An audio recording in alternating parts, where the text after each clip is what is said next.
I'm in Vancouver, BC. Oh, wow. I love Vancouver. Great place. Lovely Hmm. people, wonderful theater group up there. Yes, Um, totally. and you come from the world of theater. I do, yes. I trained for 3 years in a conservatory theater program. Mhm. Yeah. And is that your first love? Is performing in front of live audiences? Absolutely. Yeah. I mean, I do love film. It's quite a different beast and I like the immediacy of it, Mhm. but there's something about feeding off of a live crowd and like sensing when they feel what you feel and playing off of them that I just love. So yes. Yes, first love for sure. We're going to get into the new film, all joking aside, in just a moment. But I love hearing a little bit about history. What got you interested in acting? When I was growing up, I did all kinds of things. I did taekwondo, I did dancing, I did magic classes, even. Like my hobbies just ranged from all over the place. Cheerleading. Um, but I remember when I booked my first professional theater show, I was 16. And I just remember this feeling of sitting backstage and thinking, oh, if I don't do this for the rest of my life, I will not be fulfilled. And then it was just that was the hobby I picked up and I went with it.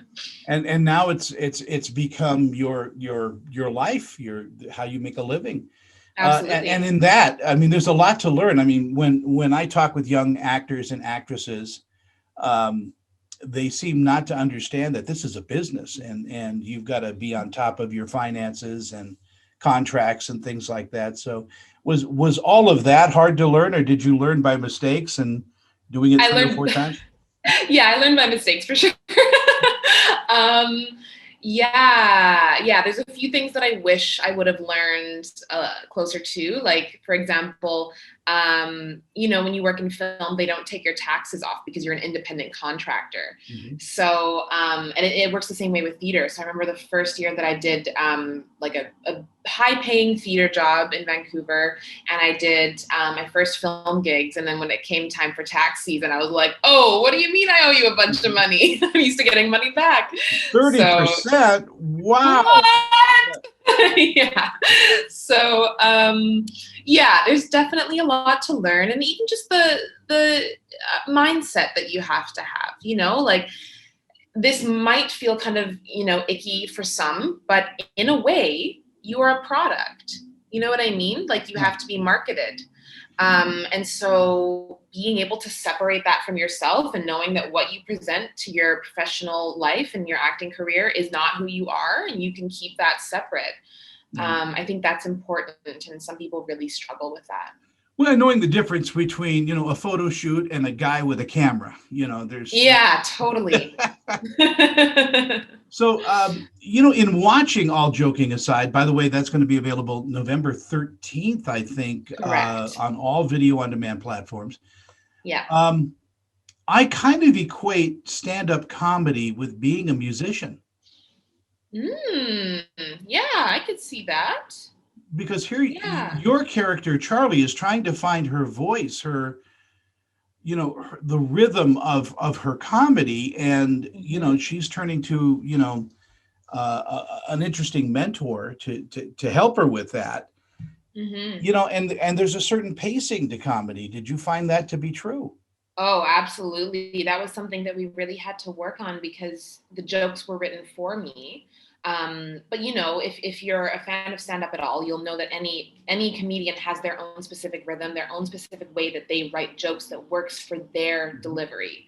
So finding how we could rearrange the jokes so it would work better for me was quite a big part of that process. But that's so interesting that you equate it to being a musician, and I do agree. And the reason that it's different from acting or even from being, like doing a play on stage is because you have to bring 100% of yourself. You know what I mean? Like when you're doing your music, that comes from you, and when you do comedy, that comes from you. Whereas when you're doing a play, those are words that somebody else has written that you just have to fill out. So I do find that an interesting comparison. Yeah, and in talking with friends of mine that are stand-ups, I mean, Brian Regan is, comes to mind, and I've known Brian, off and on for a long, long time.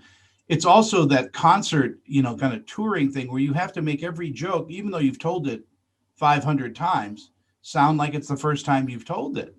Yeah, totally. It's really quite a skill. And I didn't realize until I started this movie how difficult it is. I thought you just write a couple jokes, you get up there, but there are so many elements to it that are really like you have to be quite practiced to really get to the top. And so I have a lot of respect for stand-up comedians. In this film, I mean, your evolution, your character, Charlie, I mean, it is a funny film because it's got jokes in it, but it's not a comedy. I mean, we're looking at someone who Life is stuff. really struggling to find herself. Yeah, totally. And, who's been dealt some really difficult cards in life. So, yeah, there's definitely that drama aspect to it as well. And, it's a story about relationships at its core. Yeah, and tell me about the relationship you've had with your co-stars. I mean, you must be after a time a family. You have to Yes. develop trust on a film set. So tell me about that. Well, this was my first time playing a lead. It was a lot of firsts for me, and I was very nervous. And I just feel so lucky to have been working with Shannon Coley, the director, and Brian Markinson, who was the male lead in the movie. Um, I just always felt safe with Brian, and I even voiced to him early on that I, was feeling quite nervous about the project. And yeah, he was just so kind and so supportive through the whole thing. If I was ever struggling, like, oh gosh, I have to go home and do auditions or whatever, like he was always just cheering me on and building me up. And yeah, I felt very safe. And with Shannon, she always wanted to know what I thought. Like my opinion always mattered. She wanted to make sure that I felt like my voice mattered in the room. And yeah, I'm just so grateful that they were there for my first experience. Well, Brian has an incredible. I mean, his history in film and television, it goes on forever. And that was one of the reasons that I was nervous because this guy is so incredibly seasoned and so humble at the same time. Like, buddy, you've been on so many big shows. You have like basically, I don't know how many credits he has, but a lot. And I've got like 10, you know? Well, 11 now. Oh, 11 now, yeah. But yeah, it made me nervous. And he's just so sure of himself. He's been doing this for forever, so that made me nervous. But then once I got to know him, I felt a lot better. Being that this is your first lead, did you feel a huge weight of responsibility on you? Oh yes, oh yes. And now I'm so grateful for the experience because now I feel like I understand more of what a lead's job is, not just in the movie but on the set. You kind of set the tone. And I've had the good fortune of working in other movies since then, and then being able to watch the leads in those movies and be like, oh, what you're doing here in between scenes, the way that you're interacting with people is completely setting the tone for this experience for everyone and makes a difference for everyone. So yeah, that experience and other experiences that I've had since then have taught me a lot. And so yes, I felt a lot of responsibility, but now I feel like I have a lot more insight as to how to take that responsibility on. Would you ever want to be a stand-up comic? No. Too much work. No, thank you.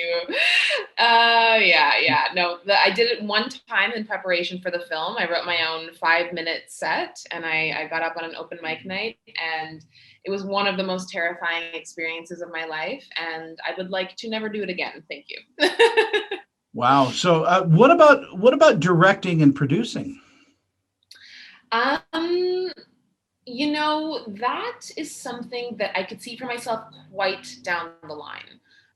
Right now, I'm very interested in acting. I'm quite ambitious in that way. I'm hoping that my work will take me to LA. Um, but I think down the road, maybe like in a couple decades, that would definitely be something that I'm interested in. But I need to learn more about what that looks like. I'm such for better or for worse, a perfectionist. So I need to learn more about those positions. When you say you want to go to LA, but Canada produces some of the great television shows and movies. I mean, I love the Canadian film group. They're always churning something out that's quality. Oh, totally. No, not a knock on Canada at all. We produce great stuff and we have a lot of great stuff filming here, especially, with the present world circumstances. We're opening up another big studio in Vancouver, which is fantastic for the local talent here. But I do find that some of the things that I'm interested in get cast out of LA.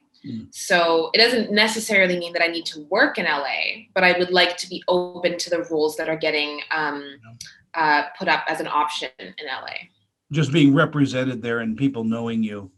Exactly. And yeah. You hinted the fact that you're working on other projects. Is there anything you could tell me? Yeah, I think so.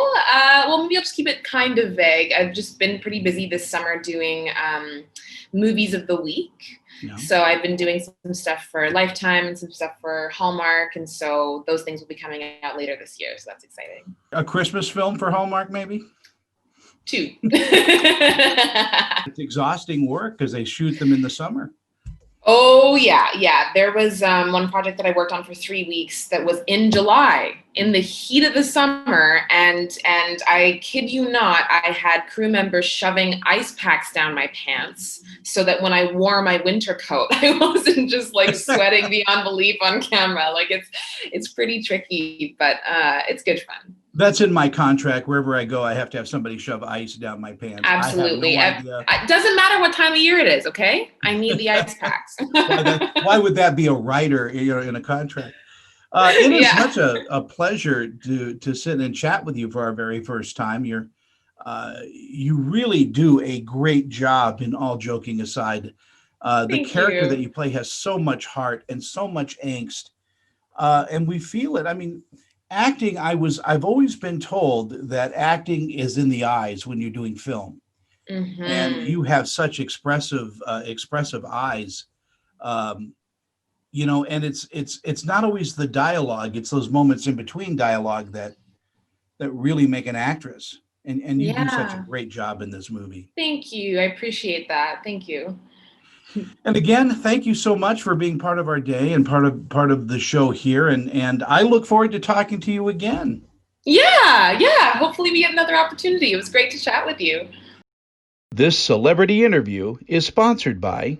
I'm Annette Civarella with Pia Anderson Moss Hoyt, Utah's leading entertainment law firm, serving clients nationwide. We provide solid, attentive representation focusing on minimizing risk, reducing cost, and protecting the reputation and privacy of our clients.